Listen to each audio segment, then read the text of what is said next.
The Broken Brain has chosen Kids and Art as its highlighted charity for this month. Go to kidsandart.org to learn more about this wonderful organization using arts activities, and arts education to help those suffering with pediatric cancer. That's kids, everybody. Kids who are going through some of the worst things that they and their families could be going through. And these are people who help them and do a lot to help to alleviate and process and work through the grief and the trauma and the painful events that can obviously attend to this terrible situation that people can find themselves in. So go to kidsandart.org to learn more about, support, and share this wonderful organization. And now, on to today's episode. The Broken Brain.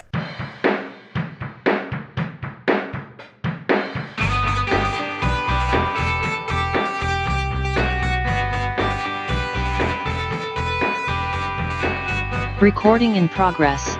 Hello, everybody. Thank you for being here and welcome back to The Broken Brain. This is me, Dwight, your host, here to talk about the intersections of psychology, culture, and social advocacy. Today, particularly, you know how much we like to highlight any type of work that anybody's doing to benefit society, and today is a great opportunity to do that. I'm joined today by Katie Comosy, who is the director of the new documentary GASLIT, which is it's right now at the Dallas International Film Festival, and very, very excited to talk about this. GASLIT is a documentary that follows very well known, obviously award-winning, and also activist and advocate Jane Fonda as she travels through Texas and visits Gulf Coast communities who have been impacted the most by the oil and gas extraction boom, looking at the dynamic of the U.S.'s role in exporting liquefied natural gas.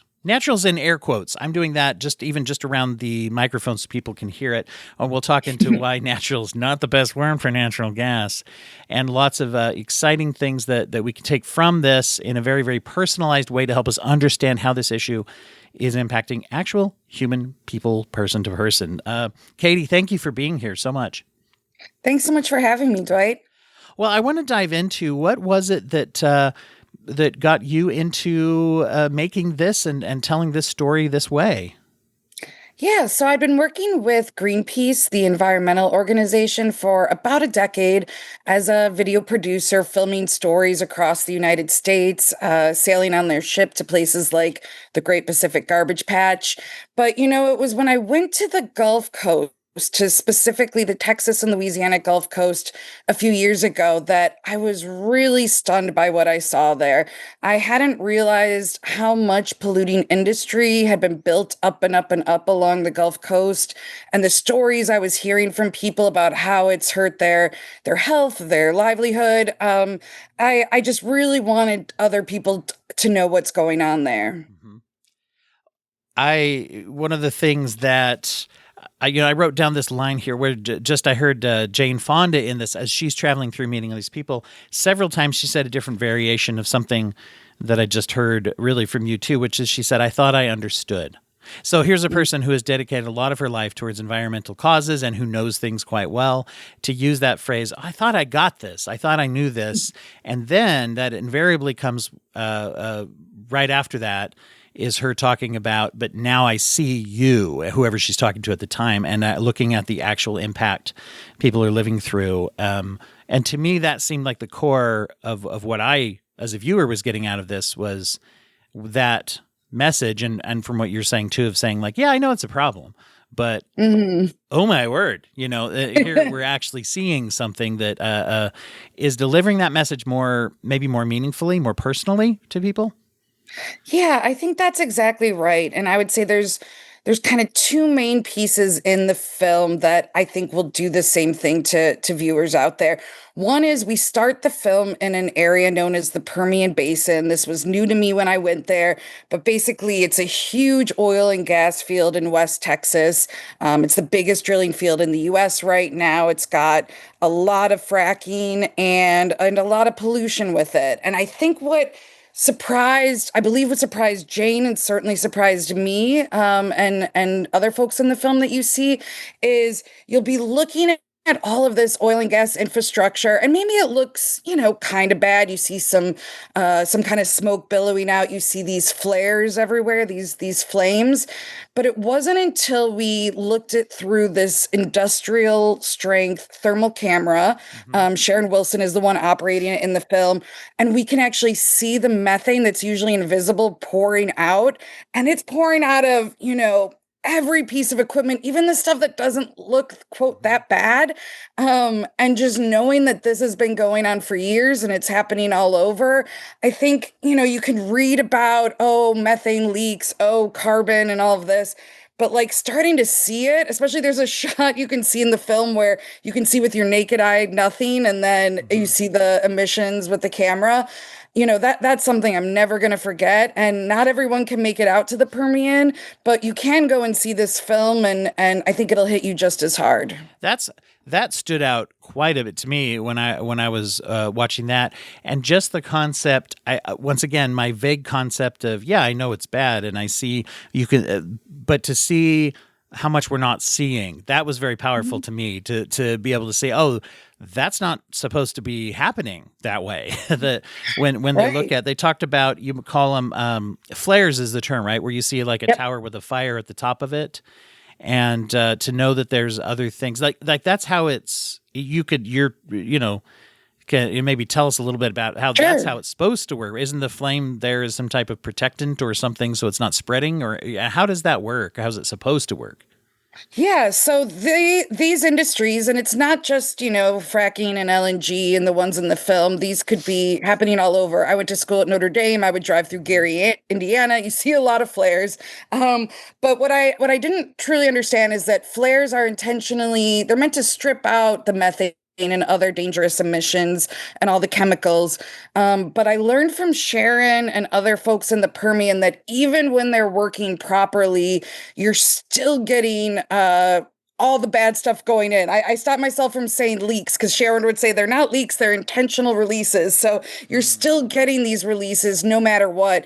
And then we also saw a bunch of flares that weren't working properly. So we saw ones where with your eye, and you can see this in the film, you can see the gas coming out, but there's no flare. So that means you're getting that much more emissions. Or sometimes you see these like black tails in the smoke, and that also means something's not going right here. And I think just making that connection, it's not like an accident. It's not methane leaks. If they don't release the methane in some way, the infrastructure that we're seeing would explode. So I think even just getting your head around that is a big way to understanding the kind of issues we're dealing with out here. Yeah, that makes so much sense. That clarity of language there, to say leaks makes it sound like a whoopsie, when it's like, Mhm. no, that's actually inherent to the way it's working. We see a lot of problems in any type of social advocacy. I think we find a lot of problems where we think that something's not working, and it's unfortunately working how it is been made to work in a bad way. Yep, it's a feature, not a bug. Yeah. When you tell a story like this, I'm always intrigued by how people personalize the story. We take something that has such a huge global impact when we talk about climate change, and we talk about the way that this can affect every single person, but then we also get down into the ways that people's lives are being impacted immediately through health, through increase of cancer, through local economies. Social and racial issues play into a lot of this. When you're looking at these communities, how did you find the people to showcase and the stories to tell to help people identify with this? Yeah, so that was really intentional. There's a lot of ways to tell these stories, and I've been experimenting with them throughout my career, but for Gaslit, I really wanted to learn about it through the people that are most immediately impacted. So, yes, we're all impacted because of climate change, because of, rising costs for our energy and for our food products, and because, this kind of spread of polluting industry is reaching us all to varying degrees. So it's a problem for everyone. But in the film, you're going to see everyone explain to Jane, every single person she speaks to lives in Texas or Louisiana and lives this reality every day. And I think that gives you a couple a couple nice things that you might not get if we had just spoken to experts or kind of gone about it a different way. For one, I really think anyone watching this film will find someone to relate to. Mhm. It's not just your kind of typical environmentalist. We've got people from all backgrounds, racial, ages, socioeconomic. There's even, a Texas rancher, a Louisiana shrimper, people that historically haven't really been hanging out with environmentalists, at least on these kind of issues. And everyone is saying the same thing of like, look at how this has hurt my health. Look at the number of people with cancer in my life and in my community. Look at like our ranch that, there's a guy named Johnny in Texas, just looks like straight out of Central Casting, Texas rancher, right? Just like, Yeah. just Yeah, a I real thought I'd ranch. flipped over to Yellowstone accidentally, but then I realized I was still on the documentary. No. Yeah, exactly. He could fit in on there so well. And Johnny's had a family ranch for 147 years, and he just sold the land to this plastic company nearby because the cattle's DNA was so messed up from the emissions, and he let it go, and in Louisiana we see a bunch of shrimpers and oystermen whose fishing grounds are either polluted or just full on destroyed by all this industry. So I think what I hope anyway is that when people watch this, any kind of doubts you might have when you hear one person tell their story of like, oh, but maybe there's something else causing it, or maybe this person doesn't understand the full picture. I think once you start to meet all these people and hear the similarities, you can really take in like, wow, this is happening. Mhm. Yeah, I got the message very clear when you look at people whose lives are being impacted. It almost there's even some talk I know in the film about how it to a certain level even transcends general politics when people are like, especially for those who might be so entrenched in just day-to-day life and in day-to-day struggles caused by this that they're not even necessarily they're not even thinking of it as a political issue, which I think is key, although politics are definitely very importantly involved in this, that it's a human issue, not a political issue, even at some level, that how can we see this happening and not just consider it an issue, right? If this is what it seemed. Absolutely. Yeah. And I'm so glad you picked up on that because there are people in here working together who are, Republicans, Democrats, independents. You see one of the fishermen wearing a MAGA hat. I don't know if you caught it, but like all kind of I didn't catch that. he's in there. He's in there. Rooster is his name. And I think that might surprise some people who haven't been close to the impacts of this work, but the air, the water, it doesn't know state boundaries, it doesn't know political affiliation. This is affecting everyone. And I always like to bring up, in the film, one of the folks there, Sharon Wilson, this Texan, talks about how the oil and gas money has not just polluted the environment and our health, but also polluted politics. And she doesn't say one side, right? Because the industry gives to politicians on both sides of the aisle. And I like kind of reminding people that, the EPA that we talk about a lot and the Clean Air Act and Clean Water Act, which has a piece to play in the film, those were created under Nixon. This hasn't always been a one side or the other. Like, the problems that we're facing cross boundaries, and I hope that we can find solutions that can cross those political boundaries as well. One of the things I see a lot nowadays with so much awareness and so many, just a lot of problematic legal, social, political, and just issues that are going on in the world, people are burning out a lot from, some people talk about advocacy burnout, or some people burn out before they even get to the step of actually thinking, what can I do about anything? It's interesting to me because I always feel like that is someone's in a position of privilege to some extent if they can make a choice whether or not to fight. And so when you're talking to people who have no choice, I mean, they could certainly just, I guess, curl up and go away or something like that. But a lot of the people in your film that you showcase, they're saying this is happening. We can either fight it or just not fight it, but we're going to fight it. That's our only choice. We can't ignore it because it's happening. When you were talking to those people, what was some of your takeaway with how do they keep fueling themselves to keep going and to have the strength to push back when this is coming down at them so hard? There's definitely a range of people in this film. Some of them have been fighting these kind of issues for decades, and we actually see that. I was able to digitize some of Greenpeace's archival footage that had never made its way onto a digital format, and we found some of the people we'd already interviewed. So you will see some people who've had to like sustain themselves and fight for long periods, which I find really interesting. You'll hear them talk about how they managed to do that in the film. But then others are just like what you said. They would never call themselves an activist, probably not even now, but they've said they've had to fight back as it came to their doorstep. And so they're starting to organize. And I think that's fine. I see so many issues that we're all dealing with, and we certainly can't fight them all at the same time. But I think knowing that there are people doing it, especially at a time where I do think many of us are frustrated with our political leaders. In this film, in Gaslit, you're going to see so-called everyday people doing the work, and figuring out what needs to be done and who can make those changes. So I think when you watch it, I've been doing climate communications for a long time, climate content for a long time, and it's not a new problem, because if you start to really show how big and urgent the issue is, you can just tip people right into despair, and when I started at Greenpeace about a decade ago,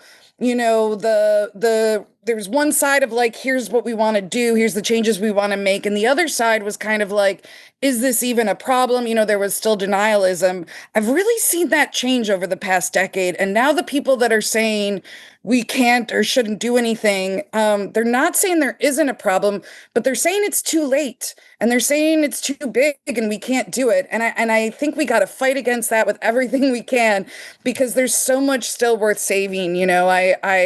I don't think there's a tipping point where it doesn't matter anymore. It all matters. And I also think we need to look at the wins we do have. In the film, Diane Wilson has won a huge lawsuit against a petrochemical company who's now no longer allowed to pollute plastic pellets. And other communities are starting to use that as a model for different industries in their own neighborhoods. So I do think it's important to kind of look at these wins as well. I know that, yeah, nobody has to figure it out all on their own. That's for sure.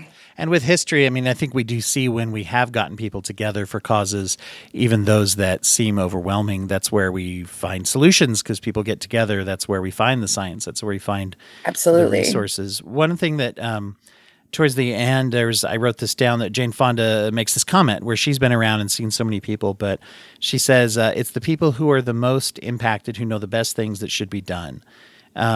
And that was something I took away from this whole thing of, you're telling the story from the people who are the most impacted. And it's easy for people to sit far away and kind of debate things, but then to always go back to people that say, you're actually living with this. What do you think we should do? And that was a very powerful message I got from yours. And I'm curious, from what you have learned from working with these people, what would you say to people who are going to see the documentary? If we are listening to what we're being told by those that really know what they're talking about, what should we do? How should we get involved? So I think the main thing that I learned from people, I mean, I learned so much from the folks in the film. I live in New York, I'm from Wisconsin, but I'm going down to the Gulf, and I went in, really without any preconceived notions to hear their stories. And I felt that my job was to listen and then to kind of figure out what order to put them in, So it was a lot of listening. And one thing that really struck me is the idea, and it goes into the title of the film, Gaslit, the idea that the industry makes so many promises when they come in, right? They're going to say we're bringing jobs, but then everyone I spoke to in the film would say most of those jobs were temporary. They were construction, or, we see in Freeport, there was an explosion because the facility was 94 people short. So we keep hearing this. And I think that's something that really surprised me.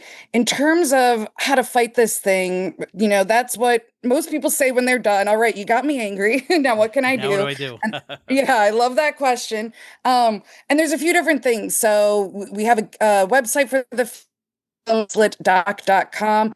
There you're going to find all the people in the film. We had over 500 hours of footage. We had to get to an hour 50. So we cut out a lot. So if you let's say you get inspired by the Banner Sisters and the work they're doing in Cancer Alley, Louisiana. You can go on, you can find out more about them, you can support them directly. You can also find some of these bigger movements that are global, like there's a global plastic treaty that's being worked on now to kind of phase out single-use plastic. There's also another one called Make Polluters Pay, which is like, hey, let's use the profits of these oil and gas companies and get them to pay for cleanup of issues that they caused, and fund research to this just transition to renewables. But there's another piece that maybe is not on the website, but I want to figure out a way to get there, because I think it's something everyone can do immediately and will feel maybe more tangible to some folks. I want people to look at their own community and see what's there. Maybe it's data centers, maybe it's something else. And the biggest thing is to talk to your neighbors, because the people in this film have been fighting, a lot of them individually, for years. And what they all said that's different in the last 10 or so is that they're all connected. And I do think that communities have more power than they realize to keep out this kind of industry. But it only happens if you talk to your neighbors, if you go and get the information, if you find out who's already working on it. And that's really, I think, the way that this changes systemically. Wonderful. Well, I'm really grateful to hear from you and grateful for the stories that you're telling. Before we go, could you tell people where is the best place that they can follow so they know, kind of how this is going through the festival circuit and when they can get news about distribution? Is it just the website? So the website is one great place. That's GASLIT.com, giving the plug again. We're also on socials, so you can find Gaslit Doc on Instagram, Facebook, and Blue Sky. Those are great places to look. And we will be doing some more festivals, and our impact campaign is kicking off. All that will be on there, and we will be out on streaming before the end of the year. So yeah, the big reason to do this is to kind of get outside our usual audiences and have new people watch. So yeah, I hope that's what happens. All right. Well, thank you so much. And yeah, best of luck in all the good work that you're doing out there. Thanks. I'm really excited for these Dallas audiences to see what they think.